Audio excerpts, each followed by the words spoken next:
Bismillahirrahmanirrahim. Alhamdulillahirabbil alamin wa bihi nasta'in wassalatu wassalamu ala asyrafil anbiya'i wal mursalin wa ala alihi washabbihi ajma'in. Assalamualaikum warahmatullahi wabarakatuh. Salam sejahtera, salam satu haluan sehaluan. Raja berdaulat, rakyat berilmu, negeri sejahtera, Perlis maju. Salam Perlis ke arah rakyat bermentaliti, kelas pertama dalam tindakan. Tuan-tuan dan puan, hadirin hadirat yang dihormati sekalian, Jabatan Pendidikan Negeri Perlis pada hari ini terpanggil untuk membicarakan kepada semua warga pendidikan dan juga semua warga negeri Perlis khususnya bagi kita membincangkan satu topik sejarah yang akan merungkai apa yang disebut sebagai di sebalik tabir sejarah. Pada hari ini, tuan-tuan dan puan, saudara-saudari sekalian, kita tampilkan seorang tokoh yang mampu membicarakan tentang apa yang akan kita perkatakan pada pagi ini. Ingin saya kupaskan sedikit berkaitan dengan tajuk kita pada pagi ini. Di sebalik tabir sejarah, kita akan membincangkan peristiwa-peristiwa ataupun kejadian-kejadian dan pengalaman-pengalaman ahli panel kita di sebalik tinta sejarah yang tersurat di dalam buku-buku sejarah. Jadi untuk pengetahuan adik-adik dan tuan-tuan dan perempuan di luar sana, di dalam buku sejarah terdapat pelbagai nukilan, pelbagai khazanah yang telah pun disuratkan dalam buku-buku, dalam media-media. Tapi hari ini kita amat berbangga kerana tokoh kita pada kali ini akan membantu kita merungkai di sebalik sejarah-sejarah tersebut apakah peristiwa-peristiwa yang boleh dikaitkan dengan sejarah.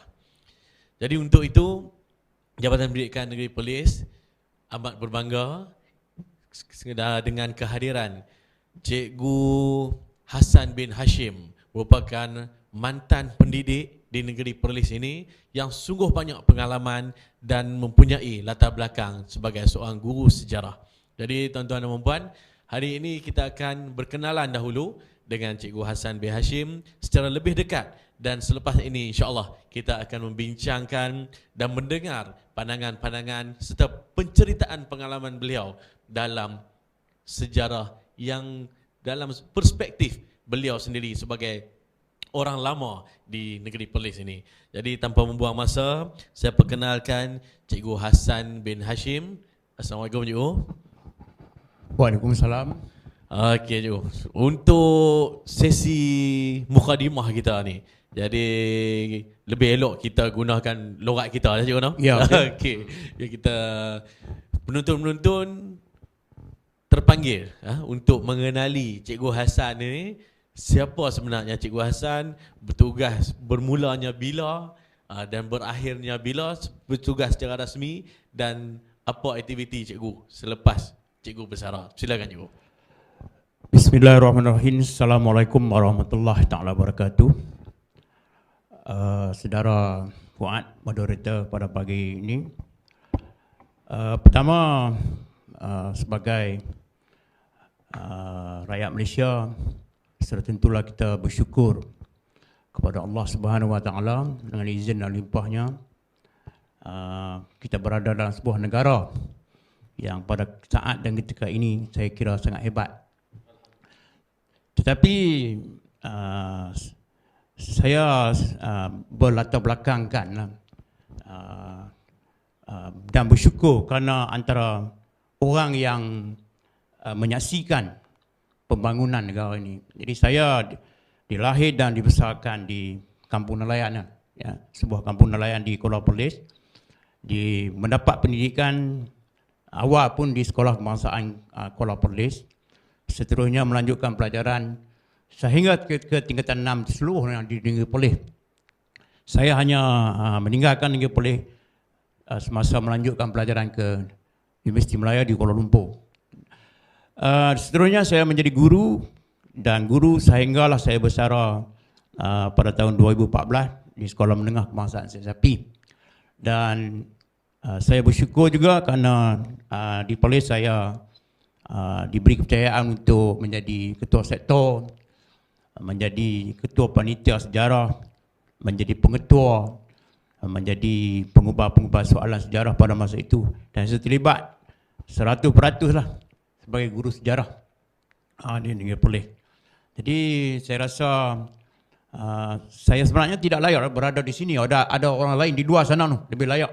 Tetapi memenuhi tuntutan hanya akan menceritakan pengalaman. Mungkin pengalaman saya itu sebagai anak nelayan, anak orang Kuala Perlis, tak sama dengan anak orang. Tapi saya menyaksikanlah beberapa perkembangan di Negeri Perlis. Saya rasa itu saya dulu. Baik, terima kasih Cikgu Hassan. Itu sebuah sedikit tentang Cikgu Hassan kita yang mana telah mengabdikan diri dalam pendidikan ini dan juga menyaksikan perkembangan daripada sejarah yang ternukil di dalam buku-buku sejarah, dan juga insya-Allah hari ini akan berkongsi dengan kita tentang apa itu sejarah yang di sebalik sejarah. Jadi cikgu, negeri Perlis ni, bila kita sebut negeri Perlis, sebuah negeri yang kecil di utara dan rakyatnya pun tak ramai tapi ramah mesra dan lawa-lawa dia kata. Jadi boleh cikgu cerita sikit sejarah asal Perlis ni. Jadi dulu ni dipelopori oleh apa? Mungkin setiap daerah ada penghulu ke, dia punya structure dia. Dia punya struktur dia daripada raja, daripada asal nama dia lebih kurang macam tu, supaya penonton-penonton kita ni yang mana tak dapat cari dalam buku, insya-Allah dapat sedikit idea daripada apa yang cikgu akan ceritakan. Silakan cikgu. Sebenarnya sejarah Negeri Perlis ni, nama Negeri Perlis sendiri pun kita tidak ada satu catatan yang tepat. Jadi dia tidak ada satu catatan yang tepat. Bagaimana Negeri Perlis itu lahir, nama Negeri Perlis itu lahir. Ada mengikut catatan Allahyarham Tuan Yazid Mat, dia sebut sebagai berasal dari perkataan Siam. Perkataan Siam itu maksudnya perong lobi. Perong lobi dalam bahasa Siam yang bermaksud nyuk hanyut, kelapa hanyut. Ya. Bila mai ke orang Perlis, dia tak tahu nak sebut perong lobi, dia sebut Perlis. Dia sebut bahasa Perlis. Kalau bahasa Perlis ni maksudnya Perlis kaki jatuh dalam lubang yang dalam ya. Jadi dia tak ada satu perkataan yang, ada juga yang mengaitkan nama Negeri Perlis ni dengan sejenis pokok. Tapi rupa pokok saya tak dapat nak gambar macam mana, dan kita tanya generasi sekarang ni rupa pokok tu macam mana, tak dapat juga. Jadi katanya pokok tu dah habis di bumi Perlis. Jadi nama Perlis tu sendiri. Asal-usul Negeri Perlis ni sebenarnya dia sebahagian daripada Kedah. Jadi Kedah. Jadi apabila Sultan Kedah, saya tak ingat Sultan itu nama apa, dia telah menganugerahkan kawasan Arau. Kawasan Arau termasuklah kawasan Arau, Poh Cuping dan sebagainya. Kawasan itu kepada Tuan Syed Harun. Tuan Syed Harun, Raja Harun. Maksudnya Raja Tuan Syed Harun ni ialah Raja Perlis yang pertama, Tuanku Syed Harun Jamalulai. Jadi dia ni dianugerah setelah dia berkahwin dengan menantu Sultan Kedah lah, dengan anak Sultan Kedah. Nama saya ingat, nama dia mungkin Tengku Sopiah ke, begitulah namanya. Bila dah kahwin, dianugerahkan kawasan Arau, kawasan Arau. Orang kuat Syed Harun ni ialah nama dia Tok Arau. Tok Arau. Dia gelaran dia Tok Arau. Nama sebenarnya saya tak ingatlah, tapi dia orang kuat dia, orang kuat. Orang kuat kepada Syed Harun ni ialah Tok Arau. Apabila Tuanku Syed Harun ni meninggal dunia, dia tak ada anak. Dia tak ada anak. Jadi bila dia tak ada anak, Tuanku Sopiah ni dia kata untuk takbirkan Arau ni, kita serah kepada Tok Arau lah. Jadi Tok Arau lah yang orang kata yang menyambung tugas mentakbir, dan Arau pada masa itu meliputilah satu kawasan Negeri Perlis. Standard dia sama dengan Jentera, dengan kita kata Kubang Basu. Standard dia. Kubang Basu pun negeri satu masa dulu, negeri sama standard dengan Perlis, dengan Arau. Jadi bermula lah. Jadi bermula dah satu kawasan, satu negeri, satu state yang bernama Perlis. Jadi saya rasa bermula daripada situlah kita lahirnya, bermulanya lahirnya raja-raja pemerintah negeri Perlis. Daripada situ, daripada keturunan Syed Harun sampailah sekarang ini. Alhamdulillah, tu baru sikit tu. Kita dengar dah kita rasa satu benda yang kita tak boleh cari dah dalam buku yang tu. Itu sebab kita namakan program hari ini Di Sebalik Tabir Sejarah. Jadi benda-benda ni insya-Allah akan membantu kita punya pengkaji-pengkaji sejarah ya, untuk lebih mendalam ataupun lebih berminat untuk mencari benda-benda yang macam ni dan dibukukan semula. Jadi cikgu, bila Arau ni dan dah ditakbir dengan baik menjadi satu negeri yang bernamakan Perlis, zaman tu aktiviti penduduk masa tu adakah macam law ni yang berniaga ke apa ke, ataupun dulu di zaman-zaman dulu sehingga ke zaman cikgu lebih menumpu kepada pertanian di Perlis ni? Sudah pastilah zaman dulu, zaman kita kata zaman orang kita panggil peasant lah, zaman luak banyak. Zaman luak banyak ni lebih satu patu hidup dia tumpu pada pertanian. Jadi lahirnya kampung-kampung di Perlis pun sama lah dengan kampung-kampung yang lain, kebanyakan di pesisir sungai. Jadi mengikut catatan, kampung-kampung yang kita nak teka, kita nak orang kata apa, nak mengetahui siapa kampung mana yang dulu, tapi bagi catatan sejarah dia banyak lahir di Almarhum Kayang, di kawasan tu. Kawasan tu sebab ada kota Kayang di situ adanya. Jadi pesisir. Jadi kehidupan orang pada masa itu pastilah dengan pertanian. Pastilah dengan pertanian, dan mungkin kerja-kerja nelayan sungai, bukan nelayan laut, nelayan sungai pada masa itu. Dan sistem hidup pada masa itu sama tempat lain, dia sistem tukar barang. Saya masih ingat lagi tahun 60-an tu, tok saya dari Kuala Perlis membawa ikan kering, membawa ikan-ikan, datang ke sebelah atas ni, belah Bintung Wang apa semua ni, buat pertukaran. Pertukaran dengan orang-orang kawasan-kawasan petani. Bila balik nanti tok saya bawa balik lah. Beras, buah pelam, jadi buah janggut. Jadi pada masa tu dia sistem tukar barang tu, sistem butter tu, sistem butter tadi pada masa tu. Jadi orang tempat lain sama lah, sistem butter, penggunaan wang tu mungkin terbatas sikit lah. Dalam tahun sebelum tahun 50-an dia macam tu lah. Okey, bagi pandangan cikgu di suasana di Almarhum Kayang yang cikgu sebutkan tadi tu, yang lah kita kenal sebagai Tok Kunin, satu kawasan yang cantik. Jadi kemungkinan juga bagi pendapat cikgu dulu kawasan ni satu kawasan pentadbiran awal negeri Perlis ni. Saya rasa memang pentadbiran awal di situ sebab sultan-sultan Kedah kebanyakan mungkin berkubu situ sebab salah satu bukit ni namanya Bukit Kubu. Dan bau-bau ni saya tak ingat persatuan sejarah menjumpai laluan sungai daripada tepi bukit Almarhum Kayang tu, sungai tersebut sehingga sampai ke Kedah. Sampai ke Istana Kedah. Saya rasa mungkin penggunaan sungai itu sebagai laluan penting pada waktu tu. Pada waktu tu di mana kita rasa mungkin pentadbiran di situ lah. Pusat pentadbiran di situ sebab salah satu bukit itu dalam mana Bukit Kubu. Memang kedudukan Bukit Kubu 3 bukit di situ. Satu kawasan pertahanan yang memang strategik lah.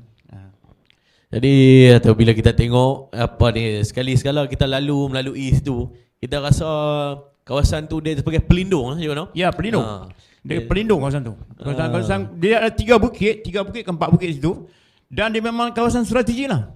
Jadi kalau kita berada dalam kawasan tu, memang kita rasa zaman dulu ni segala pertahanan dia dilakukan di kawasan tu lah. Mungkin raja-raja berada di situ lah.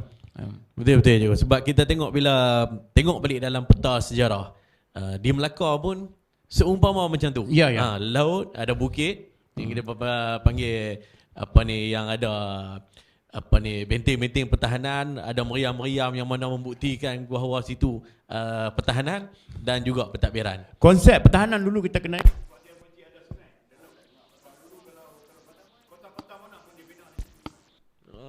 Jadi bila berlaku sesuatu senang nak penggunaan pada zaman tu, penggunaan pengangkutan air tu, perahu tu.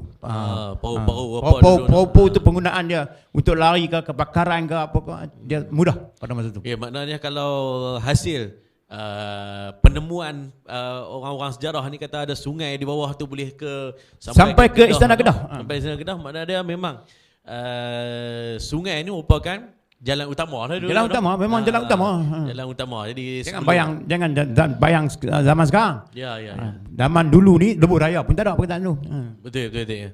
Okey, itu kita dapat dah sikit sebanyak gambaran. Itu baru permulaan yo. Baru permulaan pun kita dah, bagi saya macam generasi muda ni dah rasa kagum dah. Sebab saya dalam bacaan-bacaan saya tak jumpa benda-benda ni. Memang jadi benda ni kita kena dengan pemerhatian, dengan penceritaan pengalaman, dan juga kita kena berada di situ.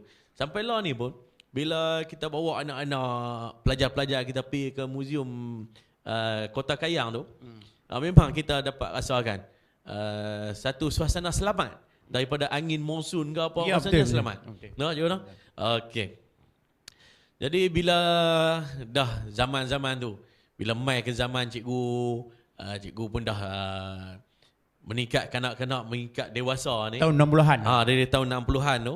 Jadi yang cikgu ingat, pusat pentadbiran di negeri Perlis ni, dia bermula di dalam Kangak ni ke ataupun dia bermula di Arau ke? Sebab tadi kita tengok Arau. Dia bermula di Arau. Ya, bermula di Arau. Dia bermula di Arau.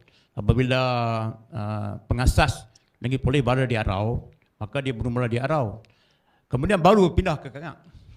Baru pindah ke Kangak. Di Kangak tu saya ingat tahun 40-an dan tahun 30-an dia mula bina jam besar tu. Bangunan SUG, bangunan SUG nama. Tahun berapa tu saya tengok 30 berapa. Jadi dia bina tahun 38. Tahun 38. Tahun 38. Dia bina jam besar. Daripada jam besar tu siap tahun 1940.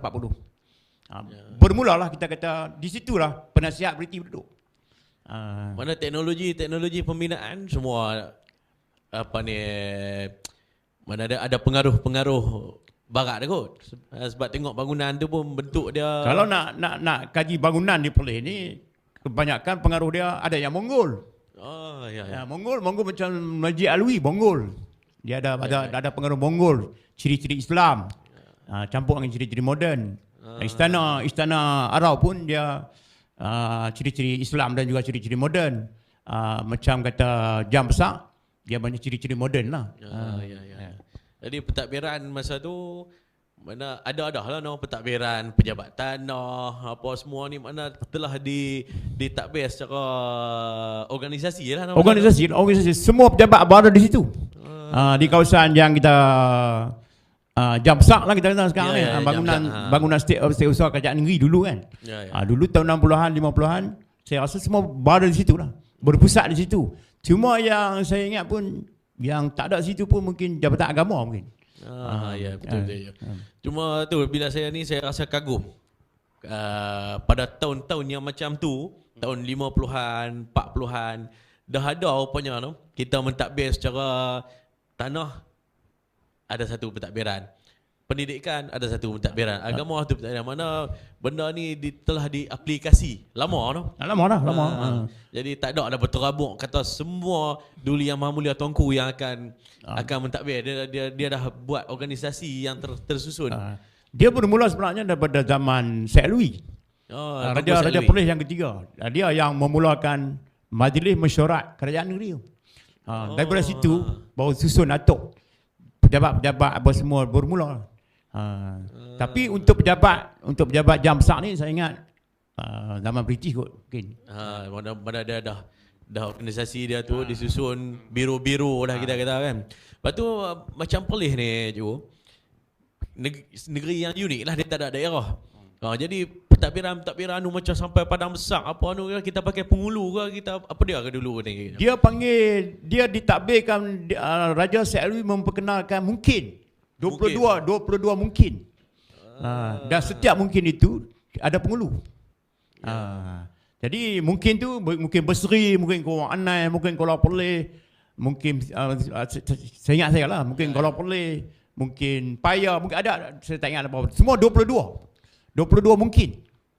22 mungkin, setiap mungkin ada seorang penghulu. Penghulu, ya. Dan Kuala Perlis pada masa itu ada termasuk Puju.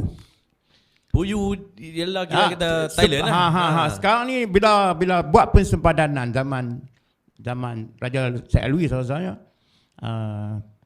Puju hilang. Ya. Jadi orang Kuala Perlis dia hilang keluarga. Sebahagian keluarga berada di Thailand. Okey.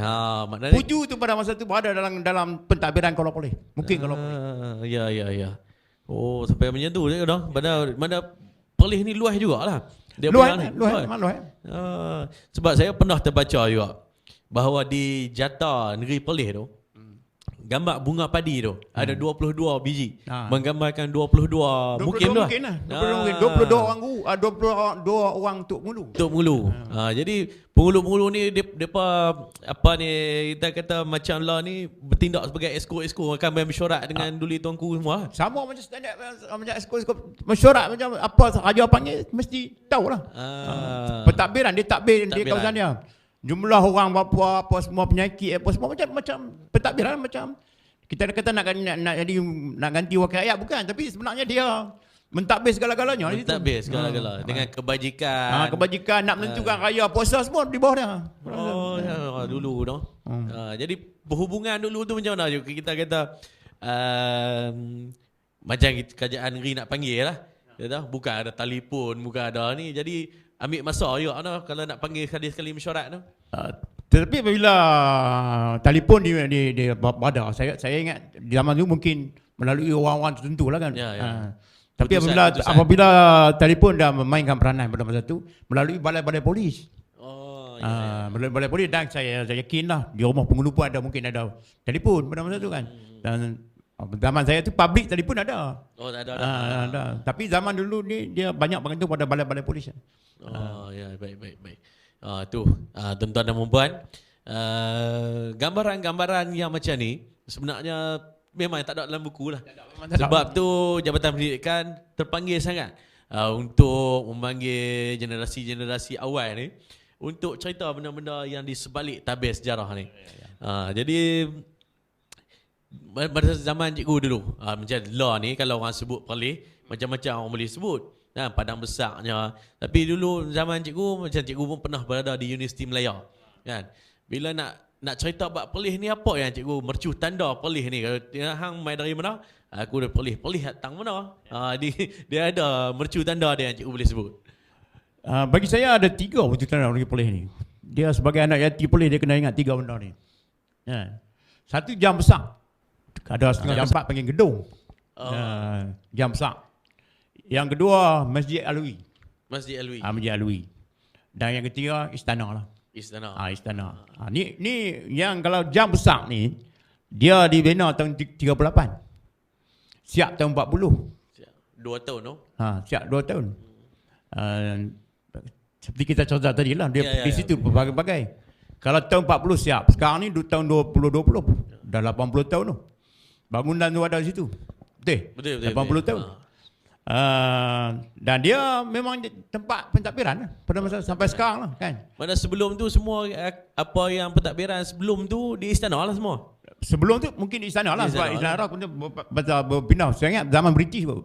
Dia berpindah ke sebab British yang buat tahun 40. Ya, betul. Yang kedua, Masjid Alwi. Masjid Alwi. Unik Masjid Alwi ni sebab dia asas pembinaan dia bina tahun dia mula tahun mula bina tahun 31. 1931 siap tahun 1933. Lebih awal daripada jam besar tu. Dia lebih awal. Kalau ikut umur dia 87 tahun tu. Dan idea ni daripada Tuanku Syed Alwi. Tuanku Syed Alwi. Bangunan dia, reka bentuk dia banyak ada Mongol, ciri-ciri Islam. Unik dia, simen dia tak guna simen, campuran teluk putih sebagai pelekat simen pada masa tu. Itu unik dia. Dia bina melalui Teluk Putih lah. Saya pun jangan tanya saya berapa banyak teluk, berapa banyak teluk yang digunakan itu tak dapat Tak boleh kita nak nilai bagi lah. tak boleh nak terkira lah. Tapi sebagai pelekat dia pada masa tu dia pun guna Teluk Putih. Teluk Putih. Teluk Putih. Oh, tu saja Dan teknologi. tahun 2000 saya ingat tahun 2000 dia telah dijadikan warisan negara. 2005. 2005 dia jadikan warisan negara. Okay, kalau yang saya faham ni, bila dah jadi monumen di bawah warisan negara ni, nanti kalau ada kerosakan bahawa kita nak repair tu pun kena bentuk yang macam tu juga. Ya, saya pun tak apa pasti benda tu, tapi saya yakin dia telah di tahun 2005 dia dijadikan tapak warisan negara.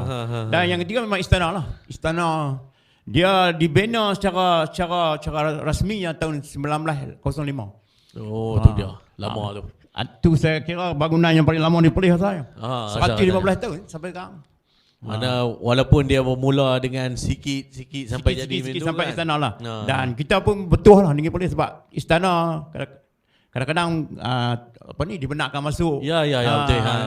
Antara istana yang dibenarkan masuk hampir setiap tahun lah. Setiap tahun sebagai pusat pelancongan lah. Pusat pelancongan dan bila sampai ketika bulan keputeraan. Keputeraan. Tu yang kita dapat peluang untuk masuk tu.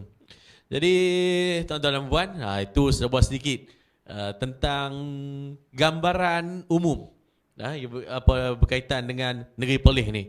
Jadi kita nak masuk sikit lah sebelum kita ke pusingan yang kedua lagi. Kita nak masuk sikit tentang pendidikan di zaman tu. Suasana pendidikan di zaman cikgu, macam mana cikgu pergi sekolah. Yang orang belah darat ni kita tahu belah darat lah. Dengan meredah sawah padinya, macam cikgu mungkin naik sampan sebab duduk di sana kan. Jadi kita nak dengar sikit yang tu cikgu, supaya kita nak cetuskan kepada adik-adik kita ni, kepada pendengar-pendengar kita, penonton-penonton kita, yang pendidikan dulu juga walaupun dalam suasana yang kita kata susah, tapi orang dulu mau mengaji. Sila yo. Jadi kalau kita tengok suasana kan, suasana hari ni dalam taman kita dengar orang start motor, start kereta, nak keluar pergi hantar anak pergi sekolah. Hantar anak sekolah ya. Suasana tu tak wujud kat kami. Suasana kami, ibu-ibu pok-pok panggil anak cepat mandi, cepat mandi. Matahari nak naik. Jadi matahari nak naik maknanya lewat. Mandi telaga. Mandi kami orang-orang Kuala Perlis ni dia ada pelantang. Dia ada atas pelantang tu ada guri, ada tempayan, ayak-ayak dalam tu mandilah. Mandi. Jadi suasana bila dah siap semua, turun berjalan kaki beramai-ramai. Masa saya darjah 1, saya bersekolah di sekolah kebangsaan Sabang ramai. Hak mula-mula dia tubuh sekolah tinggi. Sekolah tinggi di bawah dia tu ayak masuk, ayak pasang masuk kan. Ya pasang. Saya masih ingat lagi apabila ayak pasang besar, kami ni tak boleh tak dibenarkan balik mengandung. Sebab ayak pasang pada masa tu ulang selipat lah, apalah banyaklah ikan duri-duri apa semua. Bahaya. Betul. Yang saya ingat ni ada sukarelawan pemuda-pemuda ni mai kat kami. Mai tanggung kami. Seorang. Depa manuk lah. Oh, tanggung untuk pergi menjemput seberang. Bagi seberang lah, jangan bagi kami beranuk dia satu tu. Ayak pasang, suasana ayak pasang. Kemudian kami pindah ke seberang ramai. Bila pindah ke seberang ramai, kami tak menghadapi cabaran nak kena naik titi Kuala Perlis. Jadi suasana kami pada masa tu berjalan kaki beramai-ramai naik titi pergi ke sekolah. Sebahagian daripada kami naik sampan. Sampan pun dah. Sampan. Sebahagian daripada kami naik sampan. Suasana sampan, suasana berjalan kaki. Dan kita pada masa itu bila di depan sekolah tak wujud kesesakan seperti hari ini. Kebanyakan sekolah kalau tengok kan dia sesak di depan tu. Ya. Pada waktu nak balik, pada waktu nak hantar kan. Penuh dengan kereta, penuh dengan motor. Zaman tu tak wujud. Zaman tu kita beramai-ramai jalan kaki. Beramai-ramai jalan kaki ke sekolah yang sampan-sampan. Kami dilarang ke sekolah apabila musim ribut. Baik. Sampan pada masa tu kalau kena mungkin dia akan tak ada perkhidmatan lah. Ya. Dan jabatan kami tinggi. Takut angin apa semua kan. Tapi mungkin dia 2-3 hari saja. Cikgu sekolah faham lah. Dia dah kata Musa Ribut tu ramai orang tak bersempatan nak pergi. Tapi orang yang tinggal sebelah sini, yang pekan kepala batas, dia pun akan ni lah. Kami di sana cabaran. Manakala kawan-kawan saya di sebelah, kita kata di sebelah darat lah kita katakan. Ya, sebelah kebanyakan darat, kita boleh bayangkan mereka ni beramai-ramai jalan kaki atas batas. Pendang lah. Betul. Ada seorang dua saja yang mungkin yang naik gerek. Gerek pada masa itu jangan bayang gerek. Gerek hari ini gerek pelantar besar. Ada anak 2-3 orang di depan, di belakang lagi 2-3 orang kayu pantak pok pentak. Ke sekolah pada masa itu. Suasana tu orang kata suasana yang memang suasana yang orang kata tidak ada kemudahan lah. Tidak ada kemudahan. Betul. Kemudian apabila saya ke sekolah menengah, dan sebahagian daripada kami ni masa sekolah rendah ni ramai yang belajar di Kangak, aliran Inggeris, sekolah aliran Inggeris kan, sekolah Putra, sekolah Stella Maris sebagainya, dan mereka ni menggunakan perkhidmatan bas. Pengangkutan awam pada masa itu penting lah. Pada masa tu dah ada bas noh. Ada bah Kangak. Yang belajar sekolah Inggeris lah, yang belajar sekolah Melayu, sekolah biasalah, sekolah kampung-kampung. Bukan saja orang Golok boleh, orang Simpang 4 semua perkhidmatan bas lah. Orang lain Berseri pun semua perkhidmatan bas pada masa tu. Padahal pusat jugalah di Kangak ni, pusat Pusat pengajian sekolah Inggeris. Dia tak ada tempat lain, dia tak ada tempat lain sekolah Inggeris. Okey, baik. Tadi kalau penonton kita ni, mereka nak bayangkan juga macam mana suasana dulu. Sama lah dengan yang dalam cerita saja Hasan jalan ramai-ramai pergi sekolah tu, macam tu? Sama lah. Kalau nak dari segi bayar bawa duit ke sekolah ni, kebanyakan bawa macam zaman saya tu 2 kupang lah. 2 kupang tu besar dulu. 2 kupang. Nasi lemak sekupang. Sirap sana lemak bawa balik. Bawa balik. Ikat dengan getah.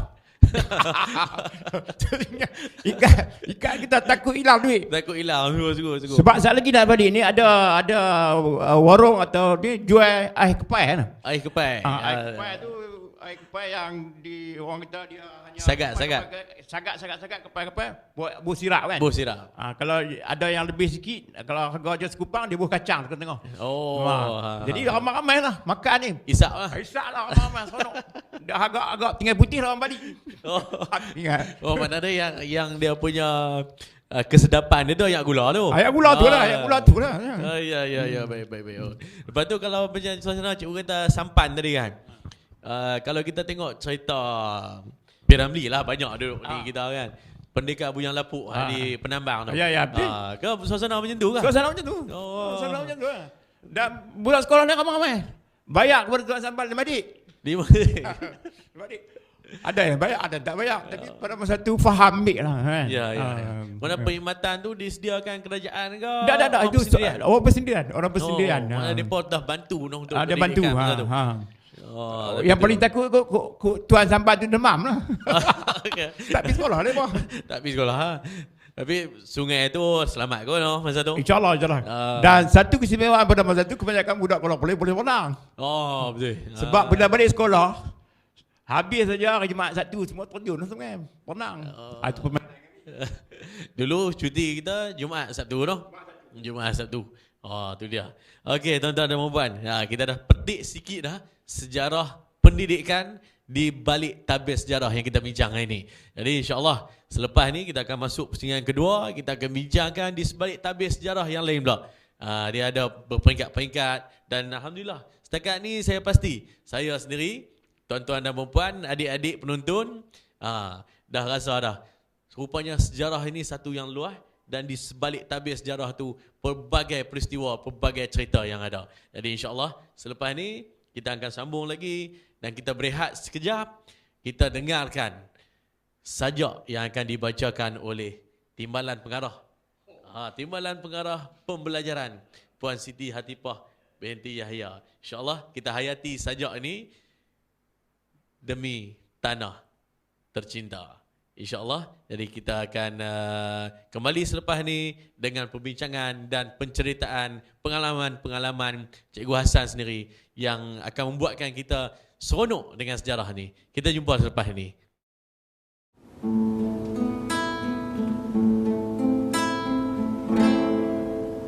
tanah merdeka ini.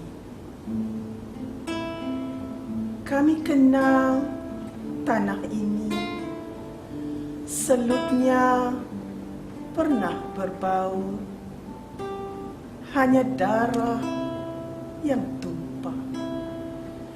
Daripada liang derita para pejuang, lumpurnya pernah tersimbang. Daripada batang tumbuh para pahlawan, relung tanah ini pernah bergegar di jerit pekik pejuang kemerdekaan yang mencari benih kebebasan. Dadanya pernah mengambus kejujuran kaku anak nusa yang bangkit membina benteng. Bersama keris dan tombak bersahaja menyambung nyawa demi tanah ini tidak diragut ganas. Pada tanah merdeka ini telah tumbuh rimba kemajuan, dan manusia kian lupa asal diri. Lalu api nasionalisme yang lantang bertiup sejak berdekad lalu kini terpaksa menunggu sepi mentari Ogos untuk bernyala kembali, yang membelah relung tanah ini dahulu kini kian lenyap ditawan arus duniawi. Erti kemerdekaan kian kabur dalam mata fikir anak-anak kini. Namun kami tetap bersyukur kerana dengan korban suci.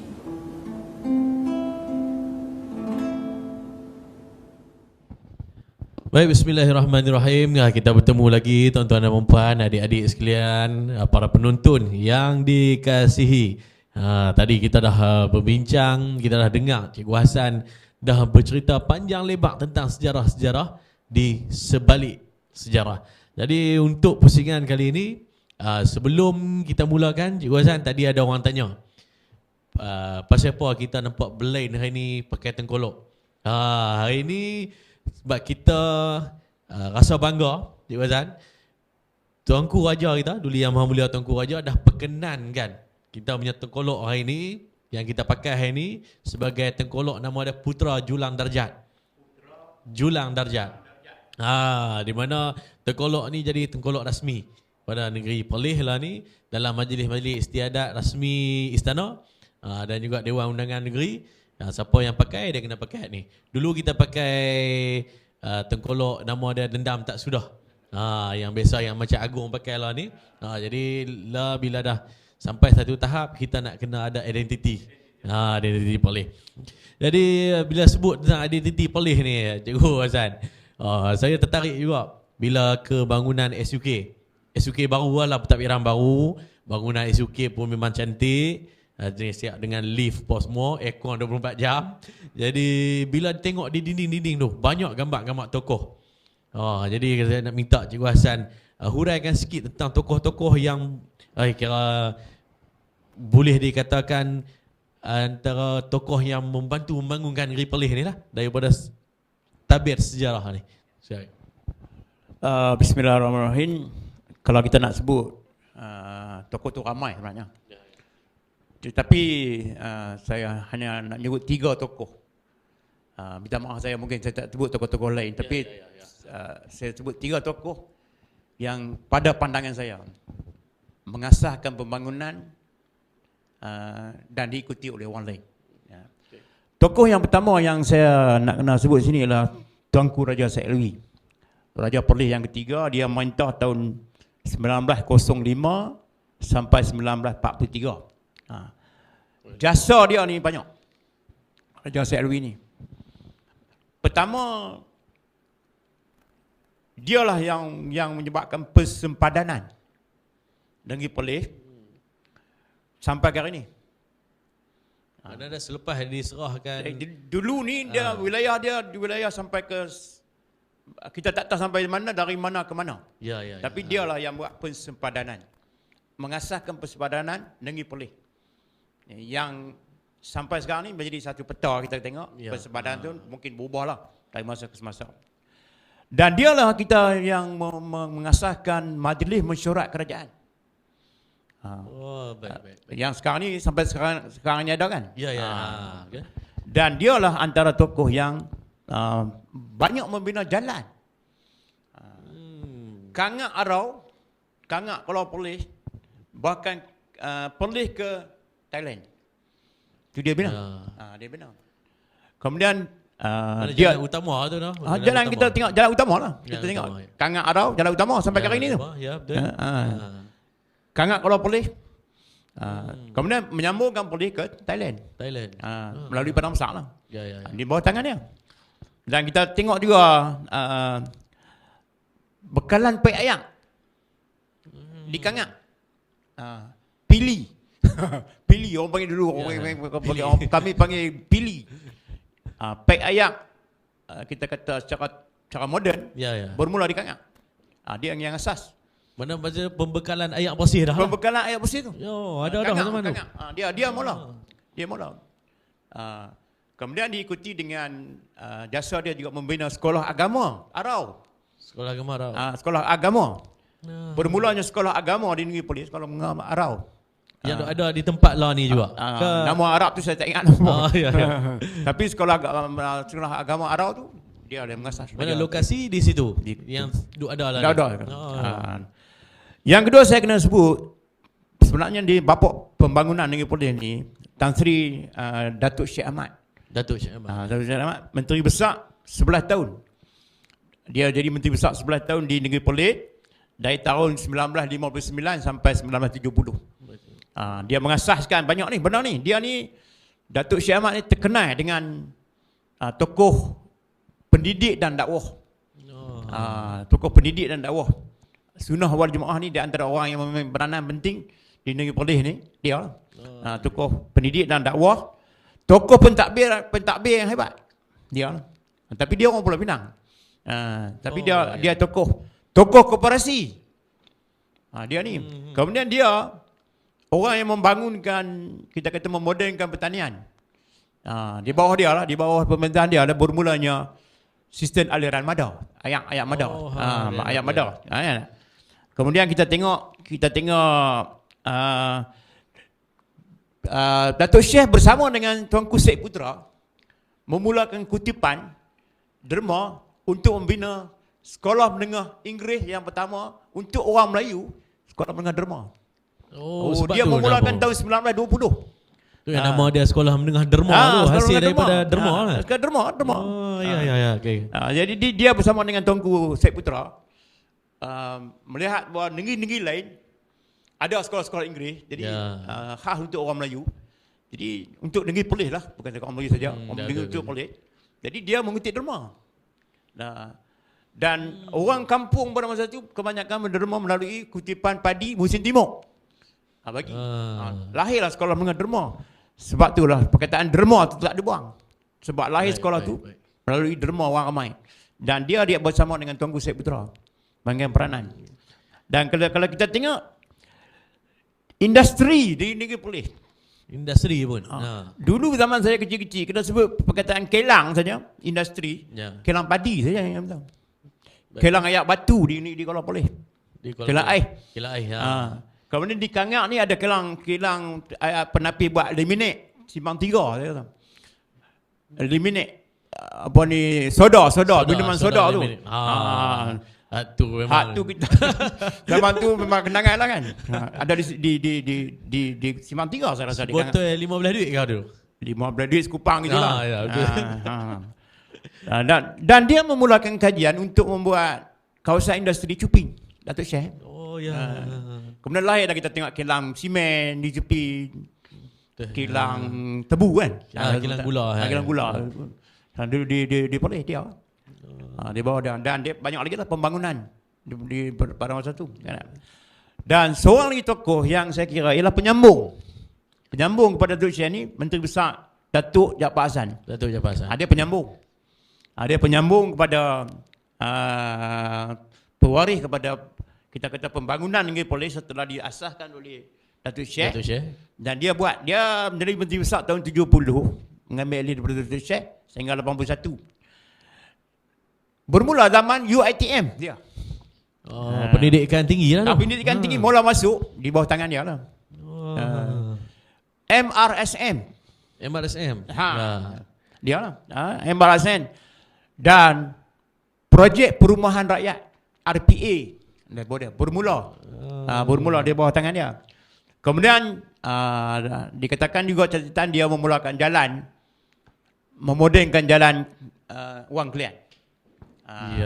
Jalan Wang Kelian. Kemudian dikatakan juga dia pada zaman dia tu memulakan tanaman harum manis, membelam. Oh, mana lama dah harum manis ni. Jadi saya sebut, minta maaf saya hanya sebut 3 tokoh ni yang menjadi asas kepada pembangunan negeri Perlis. Kemudian zaman 2 Menteri Besar ni mengasaskan pembangunan, seterusnya dibawa kepada Menteri Besar lain, Datuk Syahidan Kasin, Dr. Hamid sebagainya sampai ke hari inilah. Dan mereka mewarisilah daripada asas. Dan dulu ni tanaman padi menjadi pertikaian sampai dulu ni. Bila nak buat 2 kali, bila masuk saya ayak Sungai Muda, bila dah siap semua, nak buat 2 kali dah jadi ramai. Jadi kata pantang larang, laguning apa semua. Tapi bila dah buat dah jadi berpuluh-puluh tahun, sengap sini lah, tak ada apa. Banyak sistem ayak. Sebab musim timur tak tentu. Kadang-kadang sampai makan masa 4 bulan, 5 bulan ayak tak ada. Tak macam lah. Jadi sistem pengairan ni, hak mana ada ni memang bantu sangatlah petani-petani kita ni. Memang bantu. Okey. Mana macam cikgu kata tadi, kita tak nafikan tokoh-tokoh lain banyak jasa kat Perlis, tapi kita melihat 3 tokoh ni jadi agenda pandangan saya 3 tokoh ni yang membawa kepada kemungkinan saya silap, tapi pandangan saya 3 tokoh ni. Tak apa. Itu kita hasil daripada pandangan masing-masing dan ada bukti-bukti yang kita boleh sertakan. Jadi itu kehebatan dia. Jadi bila cikgu sebut pasal Datuk Syekh ni, kan, antara yang kita bangga dululah, mau ada lawan bola stadium Datuk Syekh yang tu cikgu cerita sikit bab stadium Datuk Syekh ni. Saya memulakan, saya ingat saya pijak stadium Datuk Syekh ni umur pada tahun 1963. Kami pada masa tu pukul 12 atau pukul 11 beramai-ramai naik bas. Bayar 15 duit kan, tapi kami budak-budak tak kena duit lah. Mai ramai-ramai ke Kangak. Kami ikut orang besar lah, orang remaja. Abang-abang apa semua dalam kampung. Bola pada masa itu menjadi sukan rakyat lah. Memang sukan yang popular. Harta pelosok kampung ni. Saya masih bayang lagi pada waktu orang Kuala Perlis nak pergi. Sebagiannya naik lori ikan. Mai ke Datuk Syekh Ahmad untuk tengok bola. Dan saya ingat saya tahun 60-an tu, kebanyakan Perlis tu kena selalu lah. Tapi tak pernah kecewa pun. Bangganya apabila Perlis boleh skor. Janji boleh balas ke sebiji 2 biji. Bangga tak sangat. Balik pergi cerita berbulan-bulan. Saya ingat lagi apabila dah ramai-ramai dah naik bas ni balik pergi ke stadium. Bila nak balik, perkhidmatan bas hanya satu sekali saja pergi. Dengan orang ramai nak balik ke Simpang 4, nak balik ke Besri, nak balik ke Kuala Lumpur. Dia ada satu perkhidmatan saja. Tak cukup lah. Sebahagian daripada kami kena berjalan kaki. Berjalan. Satu masa tu kami terpaksa berjalan kaki. Balik daripada Stadium Datuk Syed Ahmad melalui Seriak ada jalan dah pada masa tu. Ya. Terus balik ke Kuala Perlis. Beramai-ramai, buang baju semua. Banyak puluh kilometer tu. Banyak tapi tak heran pada masa tu kan, tak heran. Semangat tu. Semangat. Ada sebahagian lagi naik lori kan balik. Sebahagian lagi naiklah tumpang-tumpang apa. Tapi semangat tengok bola. Itu saya bayangkan Stadium Datuk Syed Ahmad. Saya ingat tahun 70 apabila Perlis dah mula bagus apa semua, stadium tu masih kekal. Orang kata menjadi tempat pentinglah bola. Itu saja. Okey, terima kasih cikgu. Tu kenangan Stadium Datuk Syed Ahmad yang mana saya sendiri pun cikgu dan lah. Apa ni, tengok pertandingan tapi waktu siang lah dulu ni kan. Dia tak boleh main malam, kita tak cukup spotlight. Tak ada sampai kami kita ni orang boleh heran. Bola main malam kan? Bila mula bertukar main malam ni kita jadi heran tu. Okey, tadi cikgu dah sentuh sikit dah bab pendidikan. Dah masuk dah UiTM, dah masuk dah MRSM. Jadi kita di Perlis ni dapat satu lagi anugerah pula, dibuka lagi maktab perguruan. Maktab perguruan tu 1974 ada maktab perguruan. Yang tu mula-mula sekali dibuat. Maktab perguruan Perlis tu dia berpindah daripada tak salah maktab perguruan Kinta ke apa, Ipoh. Ya. Berpindah ke Perlis. Hanya beroperasi 2 tahun atau 3 tahun, pindah balik ke Perak sebab masalah air. Masa tu di Perlis. Di Perlis mengalami tahun 80-an, 70-an tu mereka mengalami penghujung tahun 70-an tu mengalami masalah air. Memang bermasalah sebelum tasu ada lagi. Ya.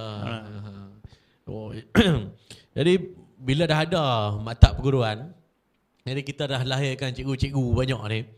Jadi perbezaan di antara cikgu di zaman Cikgu Hasan yang mengajar cikgu, lepas tu cikgu pun jadi cikgu, dengan Hak Law ni, kau cikgu boleh nampak apa perbezaan dia ataupun dulu peranan cikgu ni bukan setakat di sekolah. Ada yang cikgu pun dianggap macam ketua kampung juga lah. Dia macam hari ni juga, sebahagian cikgu duduk dalam kampung, sebahagian duduk di luar. Cari ni dia. Cikgu dulu dia main bukan takat sebagai seorang pendidik. Dalam kampung kami sendiri tu dia sebagai guru disiplin kampung. Siapa mandi sungai lebih daripada jam-jam dia pasti rotan. Saya ingat lagi cikgu Mamat Nur Ahmad. Adik-adik saya. Rotan semua siapa yang terjun sungai. Walaupun di luar sekolah, no? Luar sekolah pada masa tu, depan ibu bapak. Tapi penerimaan ibu bapak tak ada masalah. Tak ada satu masalah pun, tak ada seorang pun orang kata nak komplain apa. Bahkan balik tadi tambah lagi. Jadi cara tak langsung boleh tengok wajah dia, kita disiplin dalam kampung. Dan cikgu pada masa tu dia main peranan macam-macam, pemimpin kampung, jurulatih bola, penulis surat. Orang kampung mai tolong tulis surat saat anak duk jadi tentera di Port Dickson, tolong tulis surat. Nak kata apa semua. Tolong tulis. Zaman tu. Cikgu zaman tu. Dan hebat, saya ingat lagi cikgu yang bawa saya membuat kad pengenalan di tempat jam besar lah. Cikgu lah. Cikgu yang tolong bawa. Bawa kami orang kampung tu orang naik taksi. Masa tu hari Sabtu sekolah, masa tu pejabat buka. Satu pejabat buka. Jadi bawa main buat kad pengenalan. Saya rasa cikgu tak ambil upah apa pun. Kan? Tu peranan cikgu. Peranan cikgu pasal tu. Hebat sungguh lah, kira peranan cikgu zaman tu kalau nak beza. Lah ni pun bukan cikgu-cikgu tak tolong bawa, tapi dah kemudahan ibu bapa pun ada kemudahan sendiri. Jadi tapi pengorbanan tu kita nampak daripada mula institusi pendidikan ni nak berkembang tu memang peranan cikgu memang banyak. Betul. Jadi apa ni peluang-peluang masa tu macam mana cikgu? Macam cikgu kita nak sekolah Inggeris nak kena main kangak. Jadi peluang tu adakah semua budak-budak di zaman tu berpeluang nak bersekolah ataupun Orang tertentu ya. Macam tu. Tahun 60-an hanya orang-orang tertentu saja. Ya, pada masa tahun 60-an, 50-an, 70-an pun sekolah-sekolah Inggeris kan tak? Memang dipandang istimewa lah. Sebab berkelulusan Inggeris, kemudian Melayu, dan pada masa itu kita melihat bahawa agama seolah-olah tak dapat tempat. Sekolah-sekolah pada masa itulah tahun 60-an. Bidang pendidikan agama. Jadi peluang untuk melanjutkan pelajaran ni hanya terbatas. Kita rasa kepada orang-orang yang memang berada, yang naik bas, mereka hanya ada di sekolah di Kangang. Di Kangang saja. Jadi kemungkinan orang-orang yang tak mampu dan kena yuran pada masa tu, kena ingat. Yuran school fees ada pada masa tu. Bulanan. Untuk di sekolah Inggeris. Di sekolah Inggeris kena bayar duit. Ramai yang tak mampu bayar dia kena berhenti semua. Ya. Berbeza lah sekarang kan. Berbeza sekarang. Beza sekarang segala-galanya percuma. Ya, percuma. Jadi terbatas. Dan pada masa saya sekolah menengah, hanya berapa buah sekolah saja. Sekolah menengah. Yang saya ingat sekolah menengah Syekh Alwi, sekolah menengah Derma, sekolah menengah Syekh Hasan, sekolah menengah Putra, sekolah menengah Perlis, sekolah menengah agama. Dia tak wujud lagi sekolah-sekolah yang boleh kata Syekh Sapi pada masa tu yang ada. Tak wujud lagi sekolah Syekh Ahmad, tak wujud lagi sekolah orang kata Datuk Syekh Ahmad dah masa tu. Dia hanya terbatas beberapa buah sekolah saja. Dan pada masa itu ada sekolah-sekolah yang hanya menawarkan pelajar-pelajar takat tingkatan 3.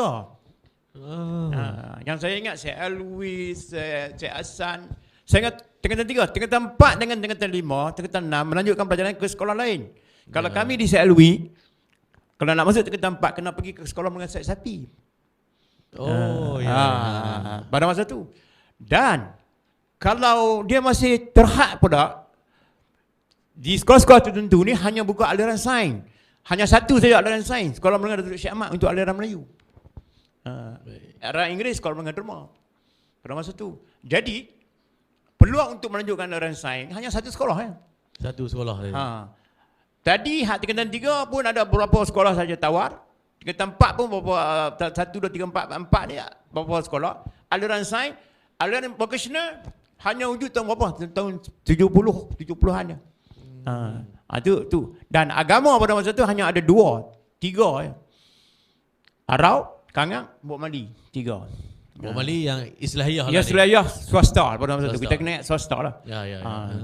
Mereka ni diambil alih dalam tahun 80-an gitulah.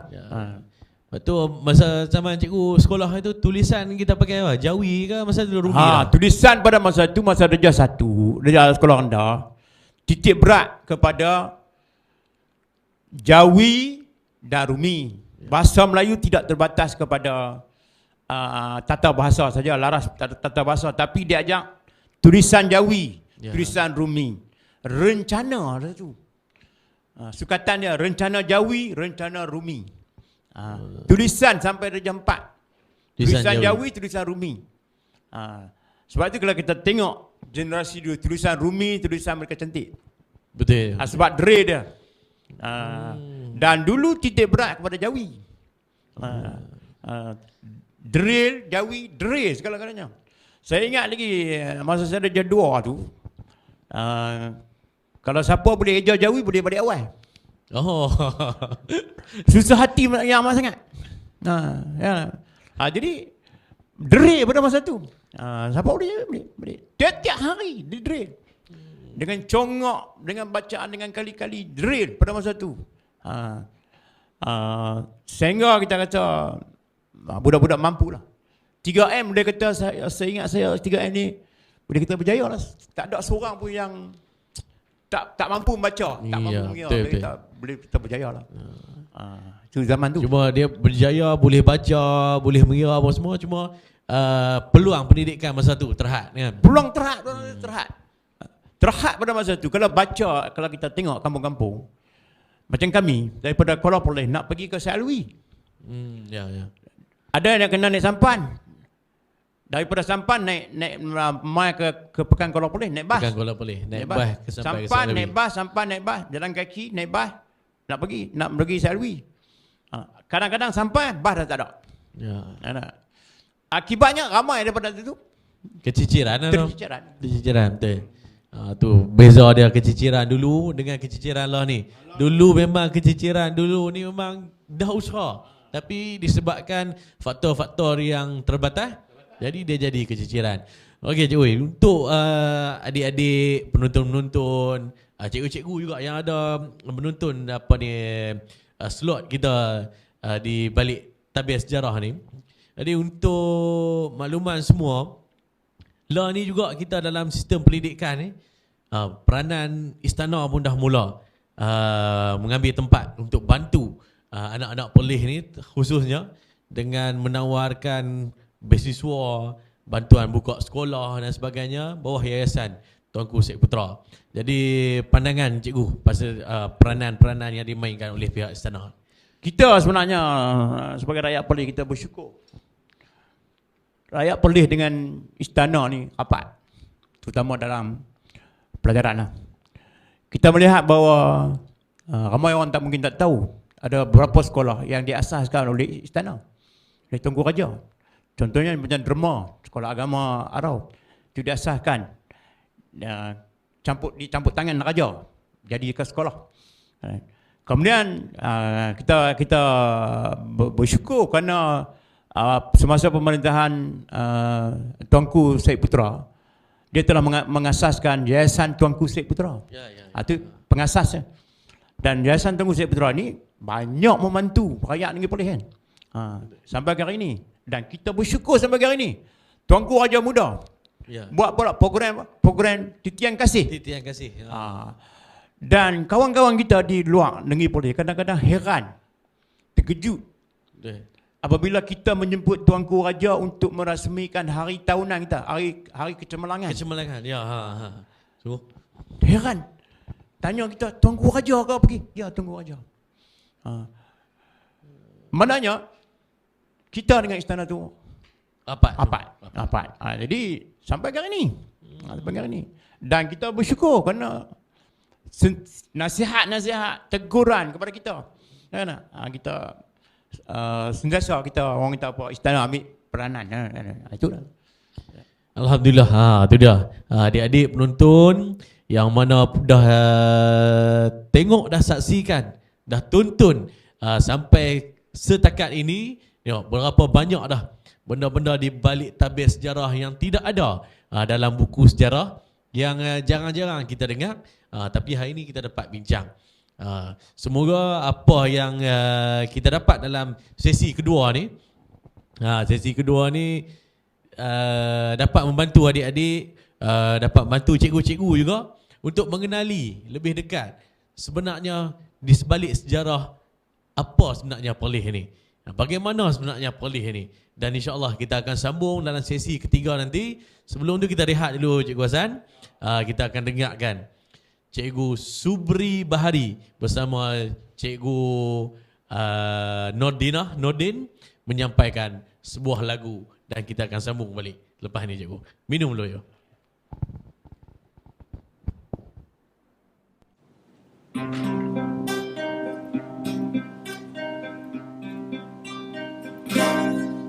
Di sini lahirnya sebuah cinta yang murni, abadi, sejati. Di sini tersemai cita-cita, bercambah menjadi warisan. Andai ku terbuang tak diterima, andai aku disingkirkan, kemana harus ku bawakan, kemana harus ku semaikan cinta ini. Betapa di bumi ini ku melangkah, ke utara, selatan, timur dan barat ku jejaki.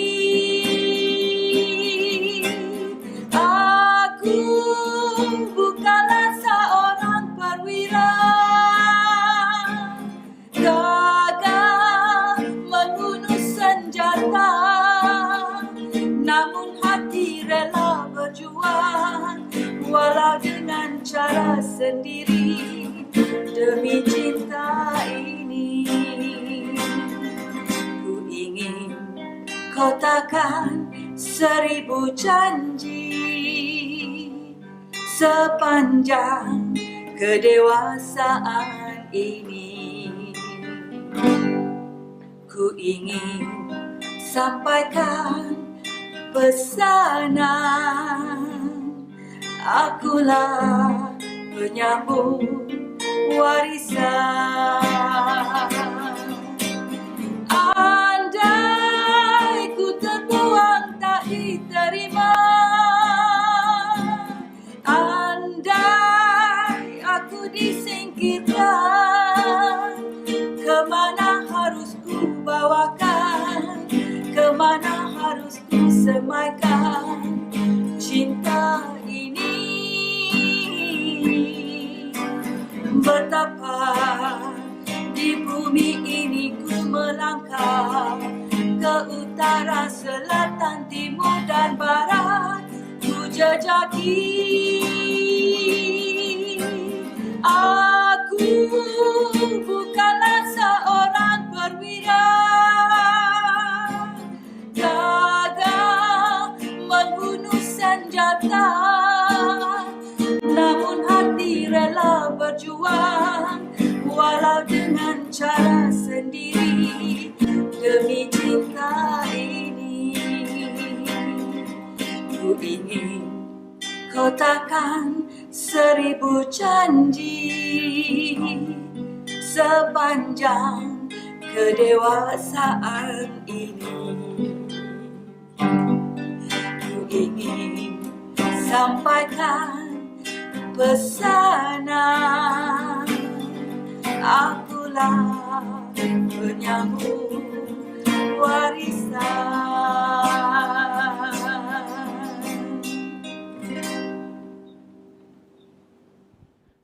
Baik tuan-tuan dan puan, adik-adik sekalian, cikgu-cikgu, serta penduduk negeri Perlis semua, kita harapkan penduduk negeri Perlis ni menyaksikan slot kita pada hari ini yang membincangkan di balik tabir sejarah yang fokus kita kepada negeri Perlis.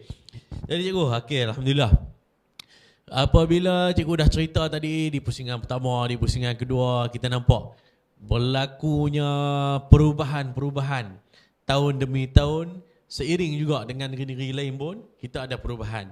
Jadi yang cikgu nampak daripada segi sosioekonomi dan industri ni yang membolehkan rakyat kita daripada dulu pertanian, nelayan, sama nelayan sungai kan, nelayan laut ke, lah ni dah makin meningkat daripada sosioekonomi ni dan berbagai bidang. Silakan. Bismillahirrahmanirrahim. Kalau tahun 60-an, 70-an, kita hanya melihat rakyat Perlis ni bekerja petani, nelayan,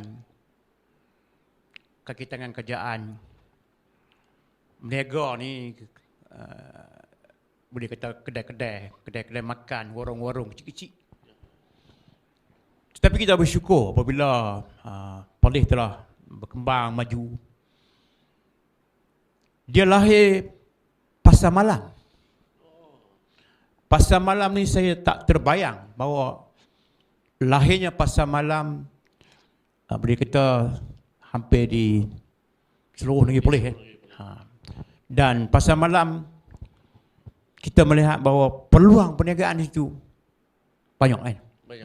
Walaupun satu patut kita kata perniagaan dia makanan, ada juga pakaian, ada juga benda-benda lain, tapi kita melihat benda tu satu benda elemen baru lah. Pasar malam tu elemen baru sebenarnya. Elemen baru. Seterusnya kita melihat nat kita ni, pasar-pasar nat ni. Mungkin ramai yang orang dah lupa perkataan nat. Nat. Dulu panggil nat. Panggil nat seminggu sekali kita berjumpa. Seminggu sekali. Nat. Nat dulu yang kalau sampai dulu ni popular nat Simpang 4. Simpang 4 sampai ke hari ni. Sampai ke hari ni popular. Berkembang. Nak ni hampir di seluruh pekan-pekan kecil di negeri Perlis. Dan kita melihat lagi perkembangan seterusnya ialah kedai-kedai makan. Kedai makan, ya. Zaman saya dulu hanya ada kedai makan yang diusahakan oleh kebanyakannya kedai kopi yang diusahakan oleh orang Cina lah. Ya. Tapi orang pada masa tu orang Melayu kita pun berkumpul menjadi tak ada satu halangan. Kopitiam lah kalau Kopitiam lah sekarang ni, kopitiam lah. Dan kita melihat bahawa benda ni lahirnya gerai-gerai makanan yang serasa masa saya kecil saya tak dengar pun perkataan Tom Yam. Tom Yam Tak dengar. Tapi mungkin ada benda tu tapi tak sepopular lah.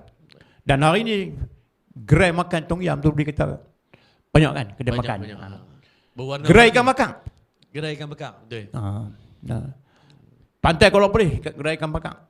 Dan rata-rata seluruh Malaysia gerai ikan bakar. Ikan bakar tu dia jadi identiti paling lah you know. Dan ikan bakar tu dia bermula dengan di Kuala Perlis tu apabila pekerja-pekerja pelantak ikan ni dia bekerja sampai tengah malam buta, nelayan-nelayan balik pada masa tu dia tak ikut time. Betul. Ikut waktu mana sampai tengah malam semua. Ikut pasang surut Pekerja-pekerja dia bermula dengan situ. Kalau di Kuala Perlis ada di Perlis. Pekerja-pekerja ni akan ambil ikan mai ke kedai-kedai yang masih buat operasi malam ni, bakar ikan, makan beramai-ramai. Akhirnya menjadi satu industri. Mana dia depa ambil ikan tu bakar tu untuk depa Sendiri saja lah. sebenarnya untuk depa sendiri. Kemudian berkembang, benda tu berkembang. Awal dia tengok datang semua. Tengok Dan gerai ikan bakar, gerai makanan apa semua dah jadi satu orang kata satu benda yang tak pelik dah hari ni. Rata-rata. Sampai tengah malam ada lagi. Tambah pula sekarang ni di wara-wara apa viral kan? Viral. Dia gunakan benda makan saja ambil gambar. Sampai dah penuh orang. Batuk pasal batuk ni. Jadi tu orang kata peluang yang sangat terbuka lah. Laksa pun jadi macam tu noh. Laksa dulu. Sampai kali ni gerai-gerai laksa pun ada. Jadi kalau kita ujuk kalau di salah satu daripada Perlis ni dia makanan dia masih murah. Betul. Sampai kali ni masih murah. Masih ada harga kita kata 3 biji RM1. Kalau kuih tu 3 biji. Kuih 3 biji RM1. Tempat lain saya rasa tak mungkin dapat dah. Semua 5 rupang dah sebiji. 5 rupang semua. Paling rendah lah. Paling kalau saya ingat sekarang ni kuih-kuih pun tepung gombak sebiji pun di Kuala Lumpur pun RM1 mungkin. RM1. Macam tu lah. Harga-harga macam tu. Tapi di Perlis lagi masih 3 biji RM1. Tu kita kata sosioekonomi tu daripada perkembangan dari tahun ke tahun tu. Jadi nampak aliran apa ni jaringan pengangkutan pun nampak macam ya, lah ni. Pengangkutan kita tengok babak ekspres malam. Saya ingat tahun 70-an apabila saya masuk universiti saya terpaksa naik bas pada masa tu ada satu perkhidmatannya Iban ekspres malam tu. Daripada Kangak pukul 11 pagi sampai ke Pulau Pinang. Dan dari Pulau Pinang ambil train, ambil kereta api. Ya. Itu tahun 70-an tu. Sekarang ni berkembang atau. Maknanya kereta api daripada Arau ni tak boleh Ada juga ada daripada Arau pun ada, tapi kami kadang-kadang menerus ke Penang. Ambil di sana. Ambil di sana. Jadi perkembangan yang macam tu katanya apa ni dipengaruhi jugalah bab makan apa ni ekonomi penduduk sempat ni dipengaruhi juga dengan apabila wujudnya Unimap. Universiti Malaysia Perlis ni. Okay. Jadi yang tu pun menyebabkan ramai pelajar, ramai ibu bapa mereka pun tertumpu mai ke Perlis untuk hantar dan sebagainya. Yang tu macam mana cikgu nampak perkembangan Unimap ni? Kita bersyukur kerana pada masa itu dan satu-satunya universiti bertabuk satu Perlis. Ya. Satu masa tu. Satu masa tu. Bukan satu masa, saya ingat dekat 10 tahun lebih. Ya. Bertabuk Simpang 4 ada, Kuala Perlis ada, Padang Besar sana pada boleh kita. Bila berkembang macam tu, student ni sudah sentuhlah gerai makan. Gerai makan, sosioekonomi dah mula dah jadi lain dengan kemasukan pelajar-pelajar luar kan. Kedai-kedai kau jangan kedai buka kan. Jadi sekarang ni pula dengan kolej kolej Universiti Islam Perlis pula Kuwait. Ada Kuwait ada. Orang luar masuk ramai. Jadi perkembangan tu sosioekonomi Perlis tu mula kita kata dah mula. Dan kita ada matrikulasi pula satu lagi. Matrikulasi. Matrikulasi. Itu pun semua dia boleh sebagai faktor menarik orang mai ke Perlis ni, dan buka peluang juga kepada anak-anak Perlis ni sebenarnya untuk sambung belajar. Dia memang buka peluang, sambung belajar, cari makan. Mana? Cari makan. Kalau tak ada, ibarat tak ada, benar tak ada. Ya, betul. Bisa, Contoh macam tadi kita ada bincang di slot hardware tadi berkaitan dengan ladang tebu yang cikgu kata ni. Lah ni pun ladang tebu, kita dah tak buat ladang tebu, tapi perancangan kerajaan ni untuk buat lembah cuping. Katanya lagi menumpukan kepada industri dan juga pertanian juga. Kita tak tinggal pertanian tu. Tu lembah cuping. jadi ini satu usaha yang baik. Buat bila wujud lembah, maknanya peluang pekerjaan banyak. Ya. Peluang pekerjaan. Jadi Perlis kita ni duduk di mana pun boleh sampai. Kita kata tengah jam sampai lah. Satu keistimewaan Perlis. Perkataan jauh kita tu tak sama dengan jauh di Pahang dengan Terengganu. Depa sebut jauh mungkin 100 kilo lebih. Kita sebut jauh mungkin 10 kilo ke atas. Jadi tak sama. Jadi bila wujudnya lembah industri kan, pasti peluang pekerjaan. Bukan takat peluang pekerjaan, menjadi pusat pelancongan. Orang nak tengok. Betul. Ladang tebu yang hijau, mau kita apa, hijau tu. memandang tu, dah jadi satu tarikan dah. Ramai orang berhenti kalau kita pergi tengok. Ramai berhenti duk ambil gambar. Macam tu. Orang tengok bukan boleh dapat di tempat lain. Macam tu. Dia kalau kita amati betul-betul Perlis ni, sebenarnya Perlis ni cantik. Daripada segi industri, termasuk juga industri perfilman pun banyak dah guna lokasi-lokasi dalam Perlis ni je. Macam Gua Kelam apa tu ada dah depa buat penggambaran. Buat ada lah. Jadi memang kita ingat mungkin dulu benda tu orang tak nampak. Sekarang dah zaman moden tu benda tu luas lah. Dibawa anak Perlis pun ramai yang dia artis. Betul. Terima kasih kepada depa lah kan. Depa mungkin kata tolong buat pengembaraan di tempat kami apa semua tu. Terima kasih kepada hati-hati Perlis. Betul, alhamdulillah. Setakat ni memang apabila disebut Perlis ni, kita pergi ke mana-mana pun bila sebut hang mai dari mana? Dari Perlis. Orang dah tak perlu nak tanya banyak dah sebab Perlis ni dah terkenal. Jadi istilah yang kita duk guna lah ni, negeri kecil namanya besar. Tu komen cikgu macam mana? Ya. Saya masih ingat lagi tahun berapa 70-an dulu ni apabila saya bawa kereta pergi ke Kuala Lumpur. Berhenti satu traffic light, orang tengok R. Kereta kita. Encik ni R dari mana? R tu, perkataan R sendiri. Orang dah heran. Encik, R dari mana? Oh, ini Padang Besarnya, dekatnya. Padang Besar, dekat Hanyai. Oh, Perlis kah? Perlis. Sekarang R tu boleh jumpa di satu Malaysia. Itu salah satu. Kita kata kecil tapi dia berada tempat lain. Jangan kita jumpa di Seremban ke Johor Bahru R tu kita kata orang boleh, bukan. Betul. Satu. Orang panggil apa? Daya tarikan tu R. Dan kita melihat banyak anak Perlis. Mungkin orang tak ingat. Tuanku Syed Putera Agong yang ketiga. Ya. Dia di bawah Tuanku Baginda ni, kita tengok pembangunan Stadium Merdeka, pembangunan Kuala Lumpur tu, Masjid Negara di bawah dia. Ketokohan sebagai Agung. Dan kalau kita baca sejarah, dia satu-satunya Raja Pemerintah Singapura. Sebab Singapura hanya keluar dari Malaysia tahun 1965. Agung 1963, Tuanku Syed Putera. Jadi siapa jadi raja? Tuanku Syed Putera. Cerita sejarah. Sampai macam tu. Raja Pemerintah Singapura, orang ramai orang tak tahu. Sebab Agung Tuanku Syed Putera baru tu. Betul. Seterusnya kita kalau kita melihat dengan anak-anak polis, ramai orang tak tahu. Ketua Hakim Negara dulu, satu masa dulu. Dari Perlis. Dari Perlis. Datuk Hamid Omar. Orang Perlis.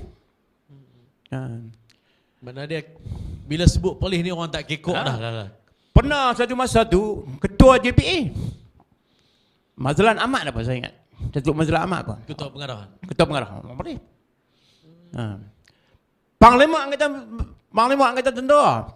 Saya tak ingat nama tapi Arsyad apa Datuk Arsyad apa. Orang boleh. Saya polis. Orang boleh.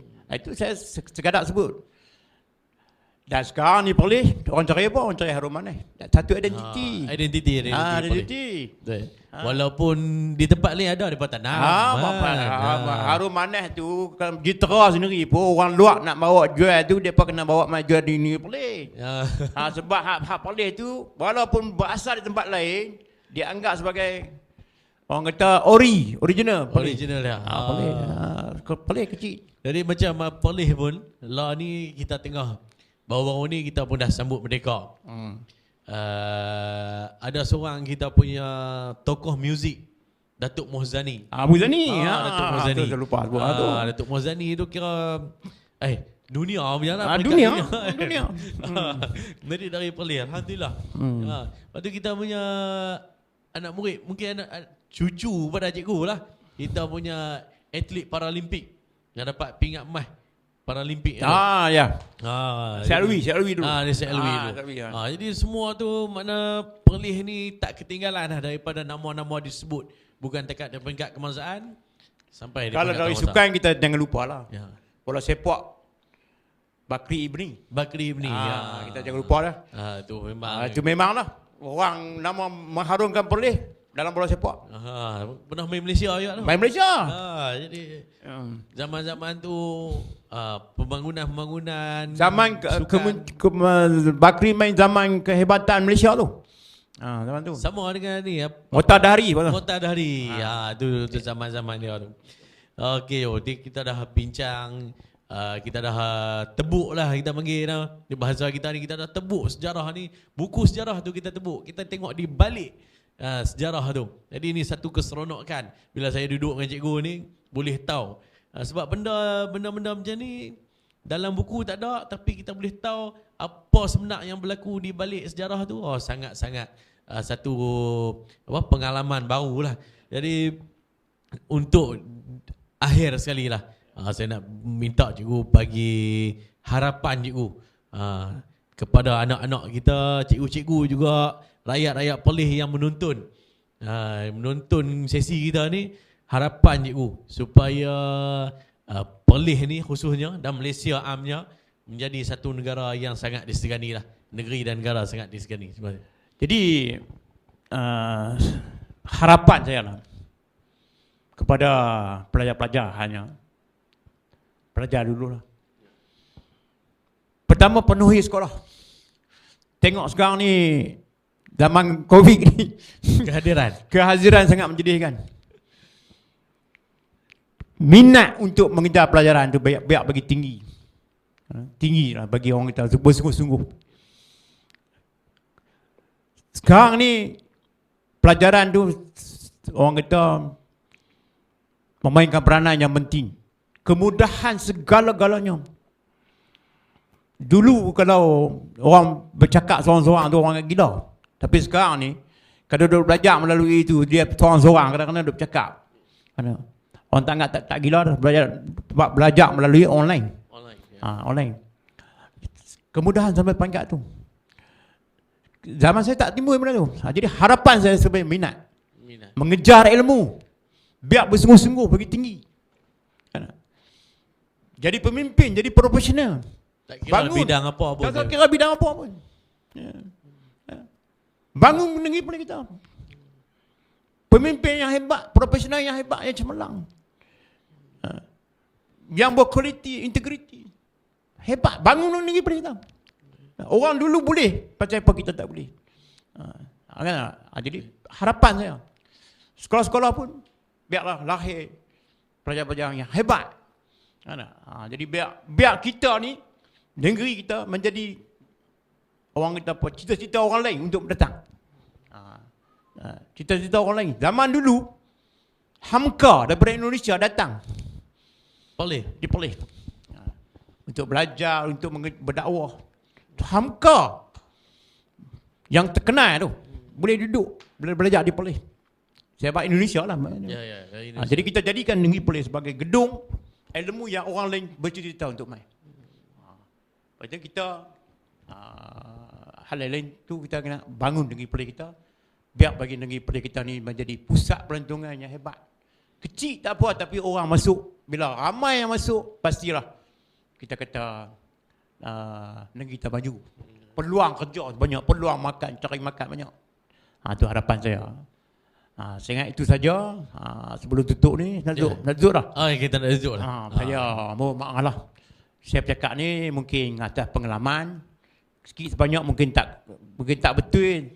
Saya minta maaf lah. Apa yang saya ingat, hasil daripada pengkajian saya, hasil daripada kehidupan saya, itu saja. Dan saya berterima kasih kepada Jabatan Pelajaran, khasnya BTP yang sudi jemput lah. Jadi di luar sana seperti saya kata tadi, ada lagi orang yang lebih hebat. Tapi kemungkinan lah kerana sibuk sebagainya, saya. Jadi terima kasih dan minta maaf. Assalamualaikum warahmatullahi wabarakatuh. Waalaikumsalam warahmatullahi wabarakatuh. Terima kasih juga Jabatan Pendidikan ucapkan kepada Cikgu Hassan bin Hashim yang mana telah pun berkongsi banyak sebenarnya pengalaman dan juga peristiwa-peristiwa di balik sejarah. Jadi kepada adik-adik, kepada cikgu-cikgu, kepada rakyat Perlis khususnya, jadi janganlah kita rasa sejarah itu apa yang dalam buku ya cikgu di sana. Jadi benda-benda yang macam ni sebenarnya akan membantu kita meningkatkan jati diri dan juga meningkatkan rasa sayang kita kepada negeri Perlis khususnya dan kepada negara Malaysia amnya. Jadi sekali lagi saya ucapkan jutaan terima kasih kepada Cikgu Hassan bin Hashim, merupakan tokoh juga di dalam pendidikan ni, walaupun beliau sendiri menyatakan ramai lagi orang lain yang boleh berbicara tentang sejarah, tapi hari ini Allah mentakdirkan Cikgu Hassan bersama dengan kita dan kita pun dapat sedikit sebanyak pengetahuan, ilmu dan juga cerita-cerita di balik sejarah. Jadi pengalaman-pengalaman dan maklumat-maklumat yang kita dapat hari ini amatlah berharga.